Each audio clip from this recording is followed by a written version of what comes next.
I didn't buy anything for myself." Those 6 words left a vampire king speechless.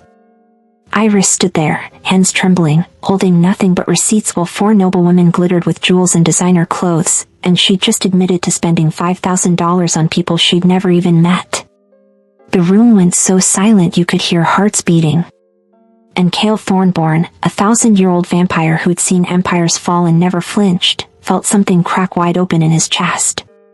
He designed this test to prove everyone was selfish. Instead, this invisible maid he'd never truly seen just proved that love was hiding in the last place he'd ever thought to look. But to understand how a servant girl brought the most feared vampire king in the Eastern Territories to his knees, we need to go back 3 days earlier, to the moment when cruelty disguised as entertainment set everything in motion. The crystal chandelier cast fractured light across the marble floor as Cale Thornborn, vampire king of the Eastern Territories, stood at the window of his estate and wondered if he'd finally grown too cynical to be saved. Behind him, his younger brother Elias cleared his throat for the 3rd time. "You're brooding again, brother," Elias said with that infuriating smirk. "It's very dramatic but terribly unproductive." Cale didn't turn. "I'm not brooding. I'm plotting." "There's a difference." "Plotting what exactly?" "How to die alone in this massive empty castle surrounded by your gold and your reputation." Now Cale did turn, and the smile that curved his lips held no warmth. "Careful, little brother. I've killed men for less than that. Family or not, I remember every slight. You know this about me." Elias laughed. "Which is exactly why you need a queen. Someone to soften those homicidal tendencies. The council's already sent word. 4 suitors arrive tomorrow. All from noble bloodlines. All vetted. All dying to be the next queen." Cale's jaw tightened. "For strangers who want my crown, not my heart. Then test them. You're brilliant at that." Cruel, but brilliant. An idea sparked behind Cale's eyes, something dark and perhaps a bit wicked. He tilted his head. "You know what, brother? Perhaps I will." 3 floors below in the servants' quarters, Iris her hands into the scalding dishwater and tried to become even smaller than she'd already felt. The kitchen buzzed with gossip about the arriving suitors, but Iris had learned long ago that girls like her didn't get to dream about kings and castles. She already lived in a castle. She just scrubbed its floors. "Can you imagine?" One of the other maids whispered loudly. "One of those women will be our queen by month's end." "Pretty words and prettier dresses," another scoffed. "That's all it takes when you've got noble blood." Iris said nothing. She never did. In 2 years of service, she perfected the art of being invisible. She moved through rooms like a ghost, efficient and unnoticed. It was safer that way. But that night, as she carried fresh linens to the guest wing, she passed the king's study and heard his voice, rich with dark amusement. $5,000. Each. Let's see what they truly value when given the means to show it. Iris didn't pause, didn't slow, but her heart did something strange in her chest. She'd never had $5,000. She'd never had 500.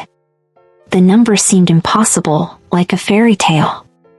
She didn't know then that in 3 days, she'd hold that exact amount in her trembling hands, or that what she chose to do with it would change absolutely everything. The suitors arrived in a parade of expensive cars and even more expensive perfume. Iris watched from the servants' entrance as they swept into the estate like they already owned it. Lady Victoria came first, dripping in diamonds, her vampire heritage obvious in the predatory grace of her movements. Then Cassandra, a witch from old money with eyes that calculated the value of every object she passed. Natalia arrived with an entourage of 6, a werewolf heiress who dominated every space she entered. Finally, Delilah, a vampire who'd been famous once, now clearly hunting for a return to relevance. Cale greeted them with the charm of a king and the smile of a predator. "Welcome, ladies. I'm so glad you've accepted my invitation. Please, make yourselves comfortable. Tomorrow, we begin. That evening, Iris was serving wine in the drawing room when it happened.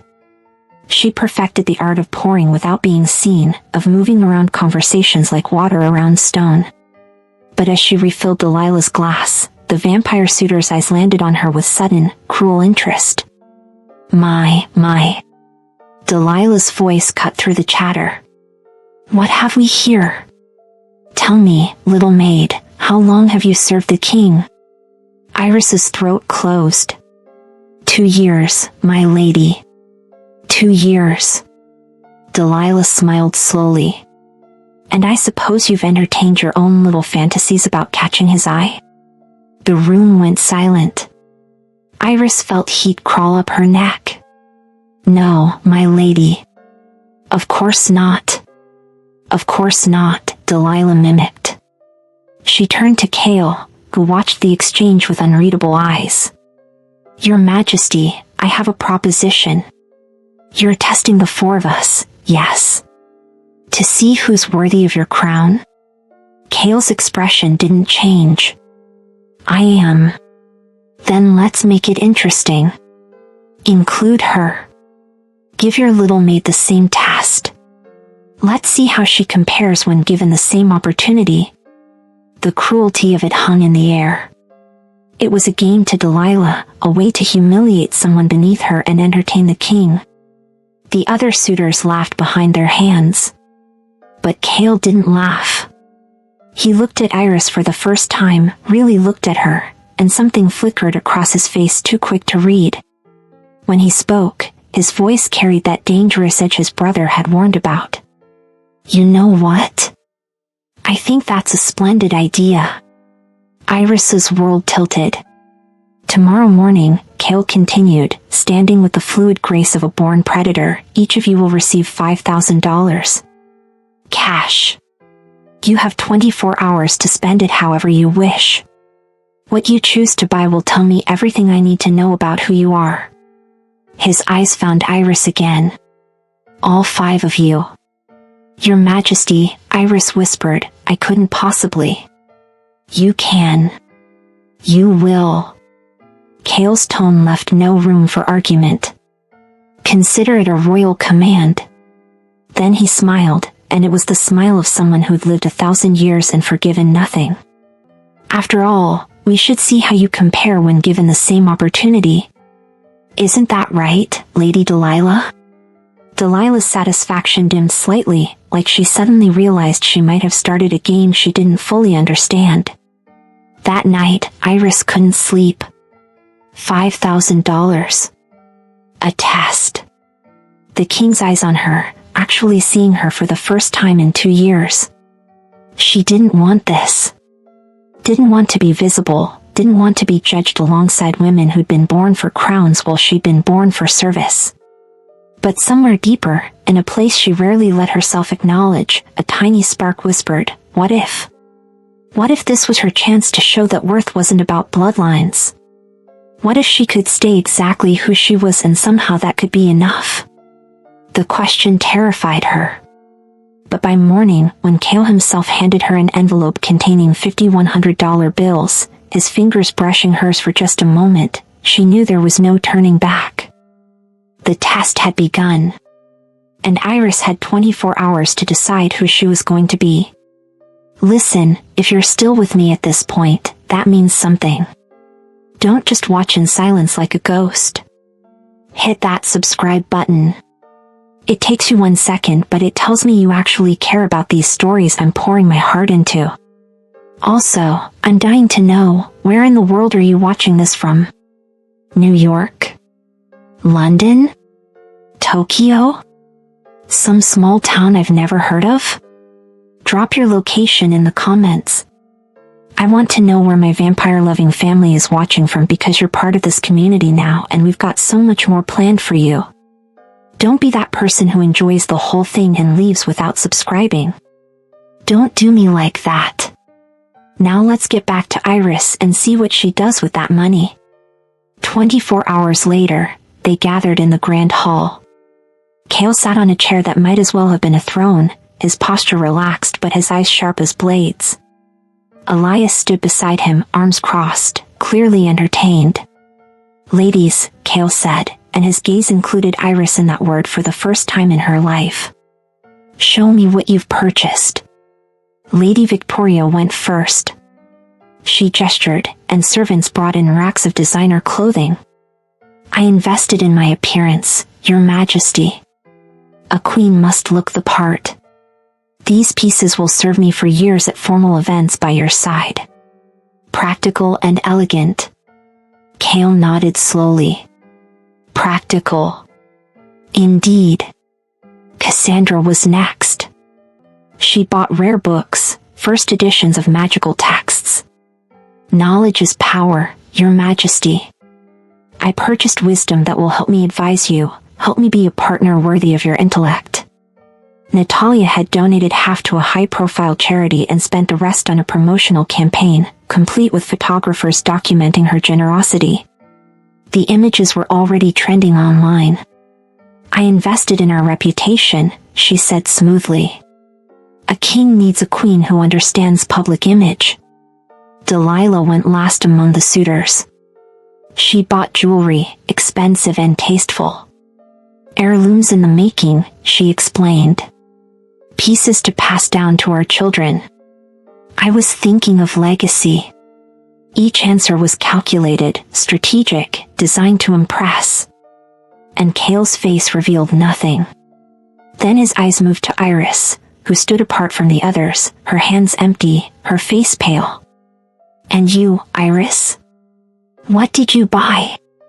Her voice came out barely above a whisper. "I didn't buy anything for myself, Your Majesty." The room went still. "Then what did you buy?" Iris swallowed hard. She reached into her apron and pulled out receipts, her hands shaking. "I paid 6 months of back rent for 3 families in the lower village. Families with children who were about to be evicted. I bought medical supplies for the free clinic that's been rationing bandages. I purchased food staples for the shelter, enough for 2 months. And I paid for funeral costs for Mr. Chen's daughter. He's the gardener here. He's been saving for 3 years and was still short. He didn't tell anyone, but I overheard him crying in the greenhouse last week." She finally looked up, met Kale's eyes for the second time in 2 years. "I know that's not what you wanted. I know I was supposed to buy something that shows I could be, that I'm," she faltered. "I'm sorry. I just saw people who needed help and I couldn't buy things for myself when they were hurting." The silence that followed was deafening. Kale stood slowly. He walked toward Iris with the predatory grace that made grown men step back. But he didn't stop in front of her. He walked past her, past all of them, to the window. When he spoke, his voice was rough with something none of them had heard before. "Get out." The suitors looked confused. "All of you. Except Iris. Get out of my sight." "Your Majesty," Victoria started. "Now." Kale didn't raise his voice. He didn't have to. The command carried 1,000 years of authority and something else, something that sounded almost like pain. They left quickly, confusion and anger rippling through them. And Iris stood alone with a king who wouldn't look at her, whose shoulders carried a tension she didn't understand. Iris didn't know if she should speak, should leave, should apologize. Her heart hammered against her ribs. "I'll go," she whispered. "I'm sorry I wasted your money. I'll work to pay it back, I promise. I can take extra shifts, Anne." "Stop talking." She fell silent. Kale turned, and the expression on his face was unreadable. "Do you have any idea what you've done?" Iris felt tears prick her eyes. "I know I failed your test. I know I was supposed to show that I could be sophisticated or strategic or—" "You didn't fail anything." His voice cut like glass. "You ruined everything. I don't understand." "Of course you don't. He laughed, but it sounded bitter. I designed this test to confirm what I already knew. That everyone wants something from me. Power, status, money, protection. I expected 4 different versions of the same selfishness. I expected to feel nothing, choose the least offensive option, and continue my life exactly as it's been for centuries. Alone but unsurprised. Then what did I? You, he stepped closer, made me feel something. Do you know how inconvenient that is? How dangerous. Iris couldn't breathe. He was close enough now that she could see the gold flecks in his dark eyes, could feel the cold that always surrounded his kind. I've spent 2 years not seeing you, Cale continued, and his voice dropped lower. 2 years of you moving through my home like a ghost. It was comfortable. Safe. And in one moment, with one choice, you became the most dangerous person in this entire estate. How? The word escaped as barely a breath. Because I can't stop thinking about what kind of person sees $5,000, more money than she's probably ever held, and immediately thinks of everyone else's pain. His jaw tightened. I can't stop wondering what else I haven't seen. And I can't afford to wonder about you, Iris. I can't afford to feel anything. He turned away from her abruptly. Go back to your quarters. Forget this happened. Let me forget this happened. But his voice said what his words didn't. Forgetting was already impossible. Iris fled. Not because he commanded it, but because staying another moment in the presence of his conflicted intensity would have shattered her completely. She didn't understand what had happened. She'd failed. He'd dismissed her. So why did it feel like something had just begun? For 2 days, Iris tried to disappear again. She took the early shifts, the ones that ended before Cale typically left his chambers. She avoided the main halls. But the universe, or perhaps fate, had other plans. It was Elias who found her in the library, dusting shelves at dawn. Iris, yes. His voice was kind, curious. My brother wants to see you. Her stomach dropped. Is he going to dismiss me? Elias smiled. If he wanted you dismissed, you'd already be gone. Trust me, Cale doesn't hesitate when his mind is made up. The fact that you're still here is fascinating. He led her to Cale's private study, a room she'd cleaned 100 times but never while he occupied it. Cale stood by the fireplace, and this time when she entered, he looked directly at her. Sit. It wasn't a request. Iris sat on the edge of a leather chair, her back straight, hands folded. I've made a decision, Cale said. The other suitors are gone. The test is over. Oh. Iris didn't know why that made her chest ache. But I have a problem. He moved closer, perched on the edge of his desk. I can't stop thinking about what you said. About Mr. Chin. About the families in the lower village. It made me realize I've been so focused on threats from other territories, on politics and power, that I stopped seeing what was happening in my own lands. You're a good king, Iris said softly. Everyone says so. Everyone's a liar or a fool. He said it without heat. A good king would have known his gardener was suffering. Would have known families were facing eviction. He studied her. You knew. I'm just a maid. I hear things. You're observant. You pay attention to people everyone else ignores. He paused. I want you to keep doing that, but officially. What? I'm creating a new position. Community liaison. You'll have a budget, autonomy, and direct access to me to report on issues affecting the people in our territories. You'll be my eyes where I've been blind. Iris's mind reeled. Your Majesty, I'm not qualified for. You're the most qualified person I've met. You did in 24 hours what my entire council hasn't done in decades. You saw need and met it without hesitation. But the nobles will never accept. I'm 1,000 years old, Iris. I've toppled empires and ended bloodlines that crossed my family. I promise you, I'm not concerned about a few nobles' opinions. His smile was pure Klaus Michelson, dangerous and charming. I never forget a slight, and I never forgive betrayal. But I also never ignore someone who proves their worth. You proved yours. She should have said no. Should have recognized this was impossible. But when she looked at him, really looked, she saw something beneath the king, beneath the predator. She saw someone lonely. Someone hoping to be surprised. I'll do it, she whispered. On one condition. Cale's eyebrow rose.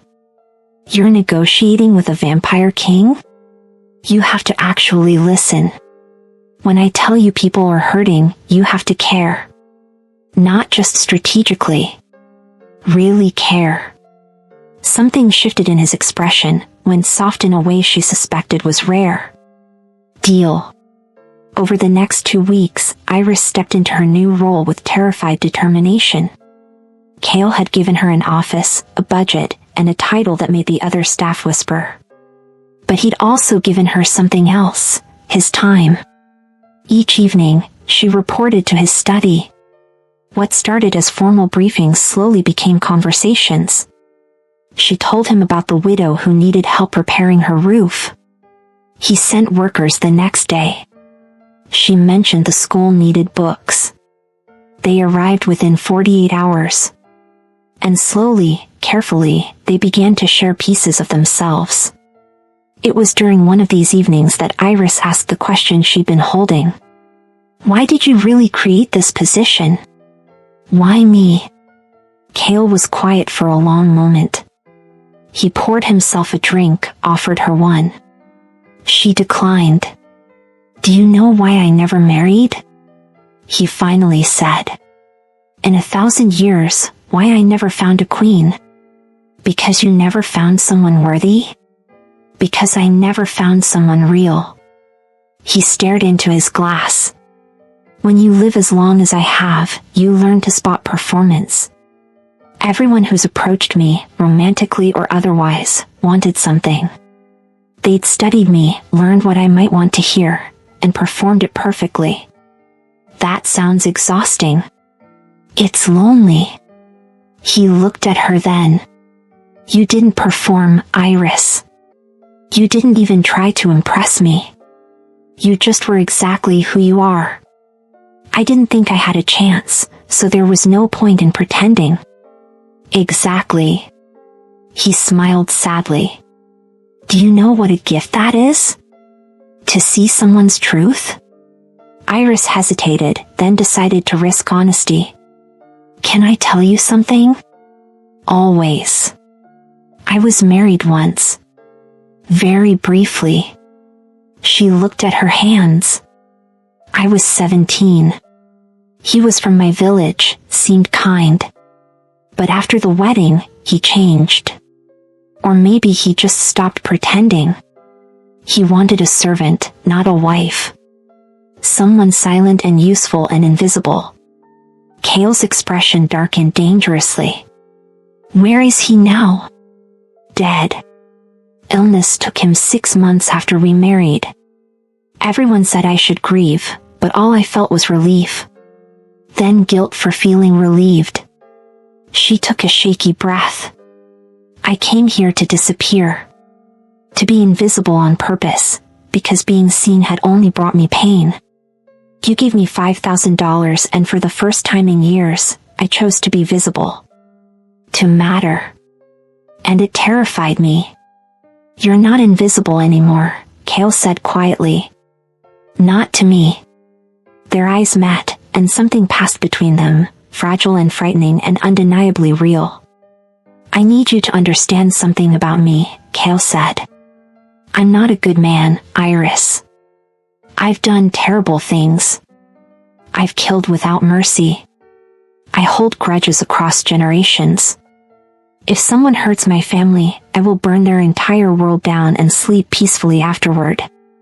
I know what people say about you. I'm not talking about rumors. I'm telling you the truth. I'm dangerous. I'm unforgiving. And once I decide someone is mine to protect, I become obsessive about it. Possibly unhealthy levels of obsessive. Why are you telling me this? Because I need you to know what you're getting close to. He set down his glass. And because I haven't been able to stop thinking about you since the moment you chose everyone else's needs over your own advancement. The air between them felt charged, electric. What are you saying? Iris whispered. I'm saying I'm trying very hard to be honorable about this. You work for me. There's a power imbalance. The ethical thing would be to maintain professional distance. But I'm a vampire king with control issues and a tendency toward obsession, and ethics are losing the battle rather spectacularly. Before Iris could respond, the door burst open.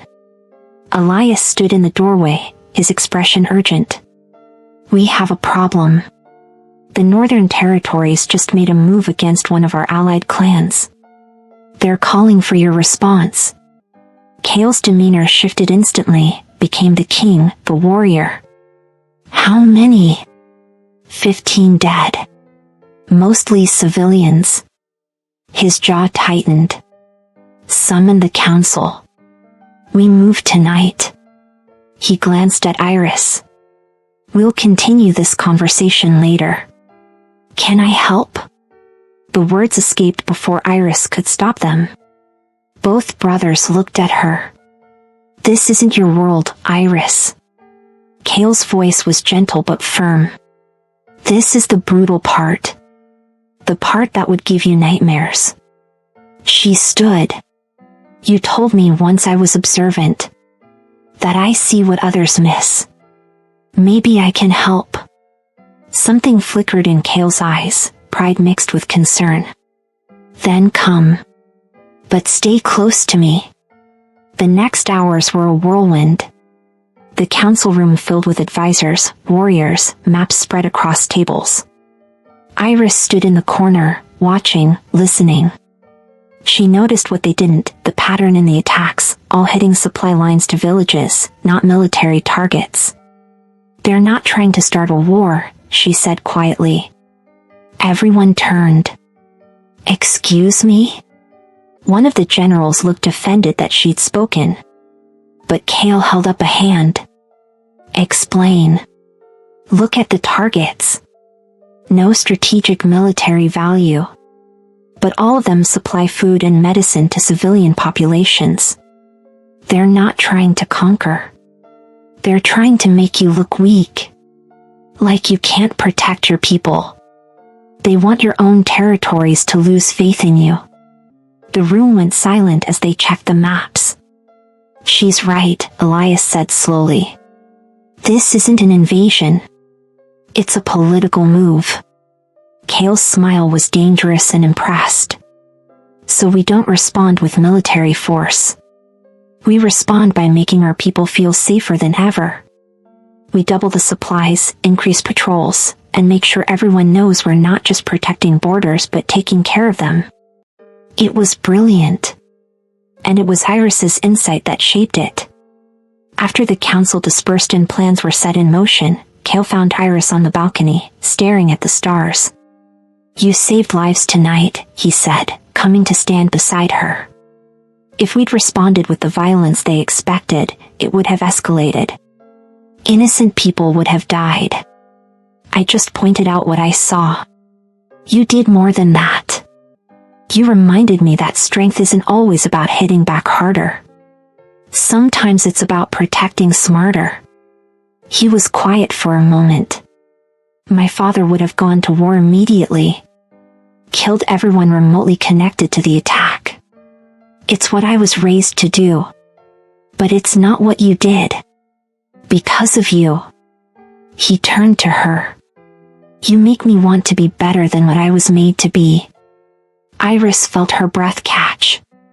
You're already better than you think. I've lived 1,000 years, Iris. I've been called many things. Better has never been one of them. Then maybe you've been around the wrong people. He laughed, and it was real, warm. Maybe I have. He reached out slowly, giving her time to pull away, and tucked a strand of hair behind her ear. His fingers were cold against her skin, but the gesture was achingly tender. I want to kiss you, he said quietly.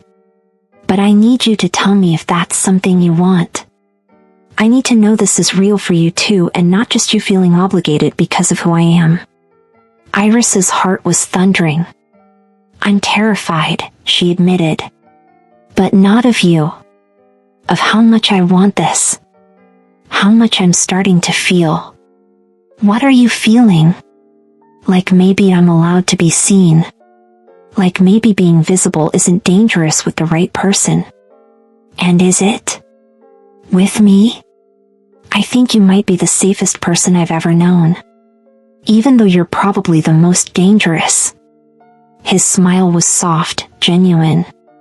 That might be the best compliment I've ever received. He kissed her then, gentle and careful, like she was something precious. And for the first time in her life, Iris felt like maybe she was. For 3 weeks, it was perfect. Secret meetings in his study, late-night conversations that stretched until dawn, stolen moments in the garden where he'd find her and they'd talk about everything and nothing. Iris was falling. And the terrifying part was that it felt like he was falling too. But perfection in fairy tales never lasts. It was Lady Victoria who delivered the poison. She arrived unannounced with 2 other nobles, demanding an audience with the king. Iris was in the study when they were shown in, and Kale didn't ask her to leave. Your Majesty, Victoria's voice was ice-wrapped in silk. We've come on behalf of the noble houses. There are concerns about your recent choices. Kale leaned back in his chair, every inch the bored predator. Do tell. This new position you've created. This community liaison. And the girl you've appointed to it. Victoria's eyes cut to Iris with disdain. People are talking. Let them talk. I've never cared for gossip. It's more than gossip when it affects your credibility. You rejected 4 qualified suitors to elevate a servant. A human servant with no education, no bloodline, no credentials. She has the only credential that matters. She cares about people. She's a distraction, one of the other nobles said. And worse, she's a liability. The Northern Territories are already mocking you. Saying the great Kale Thornborn has gone soft. That you're being manipulated by a pretty face. Kale's expression went deadly calm. I'd be very careful about your next words. But Victoria pressed on. We're not saying it's her fault. She clearly can't help what she is. But Your Majesty, you need a queen who can stand beside you in the eyes of the world. Someone with power, connections, breeding. Not a maid you've developed an infatuation with. This isn't an infatuation. Then what is it? Victoria's smile was cruel. Love? You're 1,000 years old and she's what, 25? You think this is real? She'll grow old and die in a blink of your existence. Is that what you want? To watch her wither while you stay eternal? The words hit Iris like physical blows. She hadn't thought about that. Hadn't let herself think about it.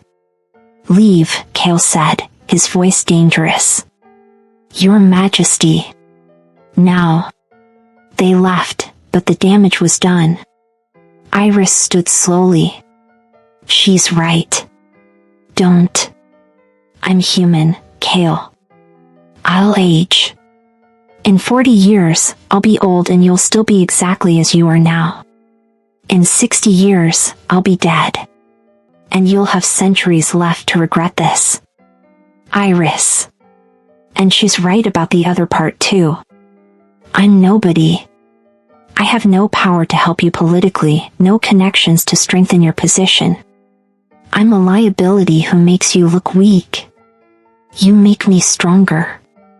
How? Her voice broke. By giving your enemies ammunition? By making the nobles question your judgment? By reminding me what I'm fighting for? He stood, crossed to her. I don't care what they think. But I do. She stepped back. I care that I'm hurting your reputation. I care that I can't give you what you need. You are what I need. For how long? Until I'm 30? 40? Until you have to watch me die? I'd rather have you for your human lifetime than spend eternity without you. That's not fair to you. Let me decide what's fair to me. But Iris was shaking her head, tears streaming down her face. I can't be the reason you're diminished. I can't be the weakness your enemies exploit. I care about you too much for that. So what are you saying? I'm saying maybe they're right. Maybe this was beautiful but impossible. Maybe I should go back to being invisible before I destroy everything you've built. Iris, don't do this. I have to. She was backing toward the door. I'm sorry. I'm so sorry. She ran before he could stop her, before she could see the expression of devastation on his face, before she could change her mind. And Cale stood alone in his study, surrounded by 1,000 years of power and control, completely helpless to stop the only person who'd ever made him feel human from walking away. 3 days passed. Iris packed her belongings, prepared to leave the estate, to disappear into some other city where she could forget what it felt like to be seen, to be wanted, to be loved. Cale threw himself into work with brutal efficiency, conducting negotiations with vicious precision, reminding everyone why he was feared. But at night, alone, he was just a man who'd finally found something real and lost it. Elias found him on the 4th night, standing in the rain outside the servants' quarters, staring up at the window that used to be Iris's. You look pathetic, brother. I feel pathetic. So do something about it. She made her choice. Did she? Elias stepped beside him. Or did she make the choice she thought she had to make? There's a difference. She said I deserve someone who can stand beside me. And you're just going to accept that? You, who's never accepted anything you didn't want. Who holds grudges across generations and never forgives. You're giving up. This is different. Because you love her. Cale was silent. You love her, Elias repeated. And you're letting fear dressed up as nobility take her from you. That's not the brother I know. The Cale I know would fight for what's his. She's not mine. Does she feel like not yours? Cale closed his eyes. No. Then stop acting like a tragic hero and go be the obsessive vampire king who doesn't take no for an answer. Win her back. She's human, Elias. She'll die. Everyone dies. But not everyone lives first. Will you really let her leave without fighting? Without giving her a real choice? You told me once that you'd burn the world for family. Well, isn't she family now? Something shifted in Cale's expression, became determined, fierce. You were right. Of course I am. I've been an idiot. Also correct. Cale smiled, and it was the smile of someone making a decision. Where is she? Leaving on the morning train. 6 hours from now. Then I have 6 hours. He turned to his brother. Thank you. Just invite me to the wedding. And maybe name your first terrifying vampire baby after me. Cale was already moving. He found Iris in the garden at dawn, sitting on the bench where they'd first talked alone. She looked up when she heard him approach, and her eyes were red from crying. You shouldn't be here, she said. Probably not. But I've never been good at doing what I should. Kale. Let me talk. Please. He sat beside her, not touching, giving her space. I've lived 1,000 years, Iris. I've seen empires rise and fall. I've accumulated more power and wealth than I could spend in 10 lifetimes. And I've been alone for all of it. By choice, I told myself. Because no one was worth the risk. I deserve to be happy. We both do. He finally looked at her. You think you're not enough because you're human. Because you don't have power or connections or an eternal lifespan. But you're wrong about what I need. I can't give you forever. No one gets forever. Even vampires die eventually. We're just harder to kill. His voice softened. But you gave me something I'd never had in 1,000 years. You gave me a reason to be better. You made me want to care about more than just power and revenge. You made me feel human again. For how long? Until I'm gone? However long we get, it'll be worth it. 20 years with you, really with you, would mean more than 1,000 years of this half-life I've been living. The nobles can accept it or leave. I'm the king. I don't answer to them. Your reputation was built on fear and power. Let me build a new one on something else. Let me be the king who chose love over politics. Who valued character over bloodlines. Iris was crying now. I'm scared. So am I. He reached for her hand, and she let him take it. I'm terrified of losing you. Of watching you age while I don't. Of the pain I know will come. But I'm more terrified of spending eternity wondering what if. What if I'd fought for you? What if I'd been brave enough to choose you? What are you asking me? I'm asking you to stay. To build whatever this is between us. To let me love you for however long we have. His thumb brushed over her knuckles. I'm asking you to be my queen. Not because of politics or bloodlines, but because you make me want to be worthy of the title king. Because when you look at me, you see someone worth being better for. What about when I'm old? Then I'll love you old. And when you're gone, I'll spend the rest of my very long life grateful I had you at all. Iris looked at this impossible man, this vampire king who'd seen centuries and somehow chosen her. And she realized Victoria was wrong. This wasn't about what she could give him politically or socially. This was about two people who'd been invisible in different ways, him hidden behind power and reputation, her hidden in service and silence, finally seeing each other. Yes, she whispered. Yes. Yes, I'll stay. Yes, I'll try. Yes, I choose you too. He kissed her then, and it tasted like rain and relief and the beginning of something that might not be eternal but would be entirely real. The wedding was unlike anything the territories had ever seen. Not because of its grandeur, though Kale made sure it was beautiful. But because the vampire king married a human maid in a ceremony that celebrated love over tradition. The nobles who'd protested either came around or quietly removed themselves from court. Kale made it clear that anyone who disrespected his queen would answer to him personally, and no one was brave enough to test whether he was bluffing. He wasn't. Iris became the queen she was always meant to be, not through birthright but through character. She transformed the role, spending as much time in villages as in the palace, knowing the names of farmers and children, making sure no one was invisible in their kingdom. And Kale discovered that love didn't make him weak. If anything, it made him more formidable. Because now he had something worth protecting, worth fighting for beyond just power and pride. One evening, 5 years after that test that changed everything, they stood together on the balcony of their private chambers. Iris had a few lines around her eyes now, the first touches of age. Kale traced them gently. Still having regrets? She asked.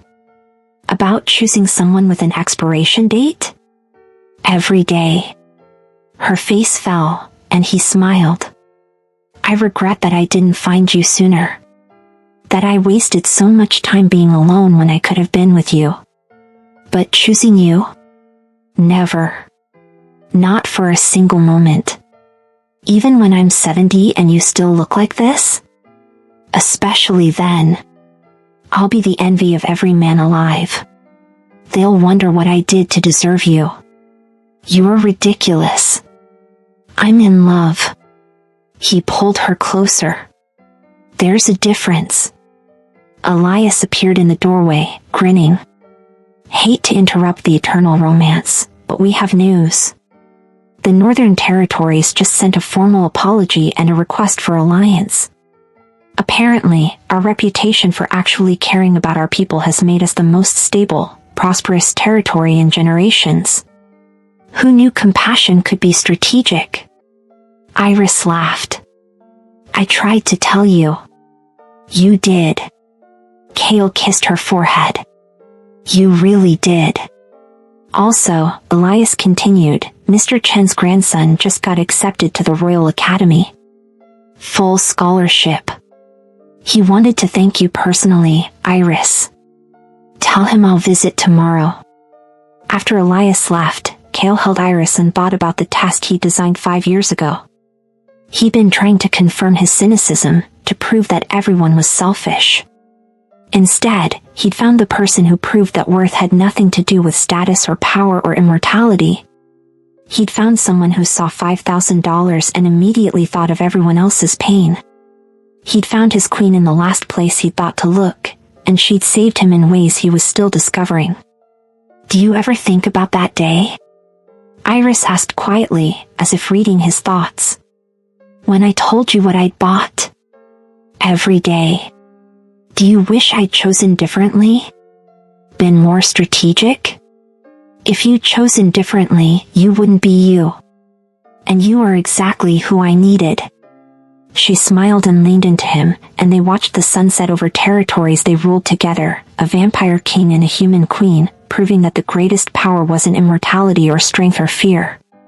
It was choosing to see people, to value them, to love them exactly as they were. And in a world obsessed with status and bloodlines, that was the most revolutionary act of all. Years later, when Iris's time finally came, Kale held her hand and thanked her for every moment. And though the pain of losing her nearly destroyed him, he never regretted choosing her. Because she'd given him something eternal after all, she'd changed who he was. And that version of himself, the better version she'd loved into existence, would live on forever. He ruled for centuries more, always keeping her portrait in his study, always making decisions through the lens of what she taught him, that the invisible matter, that compassion is strength, that love is worth the inevitable pain. And in every generation, he made sure to tell their story to anyone who would listen, especially to those who felt invisible, who felt like they didn't matter. Because if a maid could become a queen, if the overlooked could become essential, then anyone could be seen. Anyone could matter. Anyone could choose love and have love choose them back. So that's where Iris and Kale's story ends. And I just want to say something before you go. I stayed up until 3 in the morning writing this for you. Editing, rewriting, making sure every emotional beat hit right. If you made it all the way to this moment, that means something. That means this story touched you. So here's what I need you to do. Don't just watch and disappear like you were never here. Hit that subscribe button. It takes 1 second of your time, but it means everything to me. It tells me these stories matter to you as much as they matter to me. And listen, I see they're enjoying this content, getting emotional over Kale and Iris, and then scrolling away without subscribing. Don't do me like that. Don't break my heart like that. I'm literally pouring everything into these vampire love stories for you. Also, drop a comment right now and tell me, did Iris make the right choice with that $5,000? Would you have done the same or something different? I'm genuinely curious what you would have bought if you were in her position. Let me know because I read every single comment and I want to hear from you. And one more thing, if you love this story, we've got so many more coming. More vampire kings, more impossible romances, more stories about love conquering everything including immortality itself. You're part of the fastest growing vampire romance community on YouTube and we have so much planned for you. Don't miss what's coming next. Subscribe now. Join this family. Let's build something beautiful together. Because just like Kale chose Iris, I'm choosing to create content for you, and all I'm asking is that you choose to stick around. Hit that button. You won't regret it.